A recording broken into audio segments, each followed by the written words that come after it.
Okay, Assalamualaikum. Alhamdulillah, hari ni 16 hari bulan 11 2025. Okay, kita ada upacara membuka hadiah. Dah lama dah tak buka. Last dulu masa Mak Ain pun kecil, umur berapa tahun dia? 3 tahun. Itulah lebih kurang 3 tahun ke 4 tahun. Yusuf pun semua kecil lagi. Nanti boleh tengok balik flashback. So yang hari ni yang tak ada kakak masih dalam pengajian kat UKM. Lokman ada Lokman kerja sekejap part time. So kita boleh buka dahulu. Okey. Okey, ibu boleh sambung.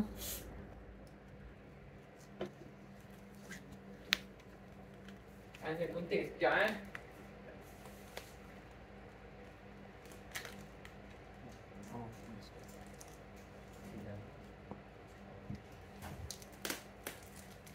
Dah.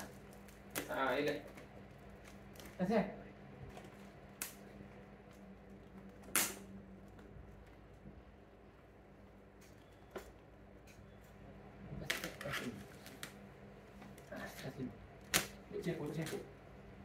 Duduk macam ni. Macam kakak kamu. Sana lagi. Saya duduk, faham tak?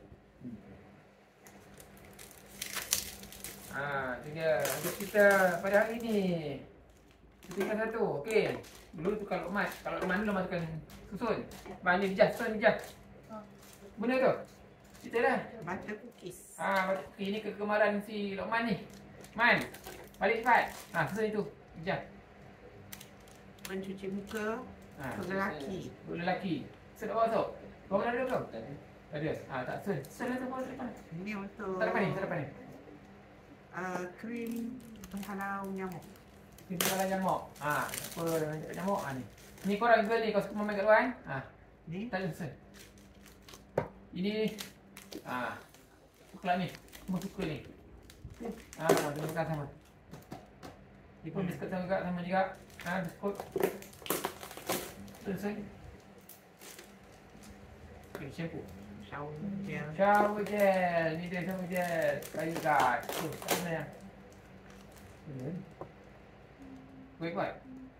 Cooling. Kudu pula demam.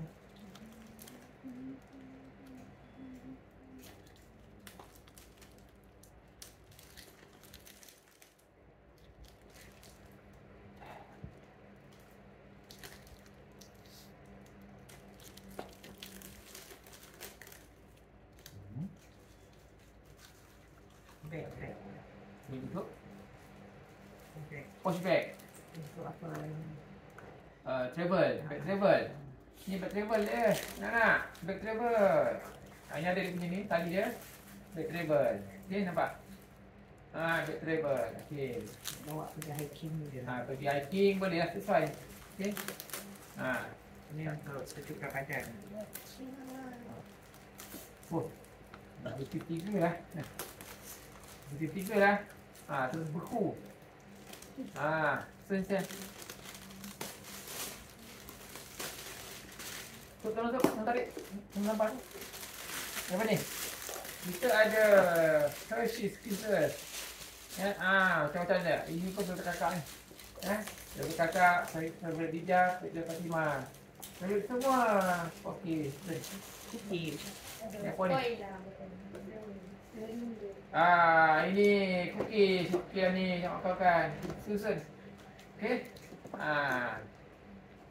Okey, itu saja. Itu saja pada hari ini. Ada bukti kita jumpa lagi. Okey. Bye semua. Assalamualaikum. Okey. Saya ucapkan semoga dipermudahkan urusan untuk Yusof menghadapi STAM. Urusan untuk Fatimah menghadapi UKK. Semua yang terbaik semua untuk anak-anak. Okey. Apa dia? Ini dah Lokman STPM. Muhammad Lokman STPM. So kita ada 3 orang tahun ni besar. Muhammad Lokman STPM, Yusof STAM dan juga Fatimah UPKK. Doakan semua cemerlangan bersama kamu. Okey, Assalamualaikum. Bye. Okey.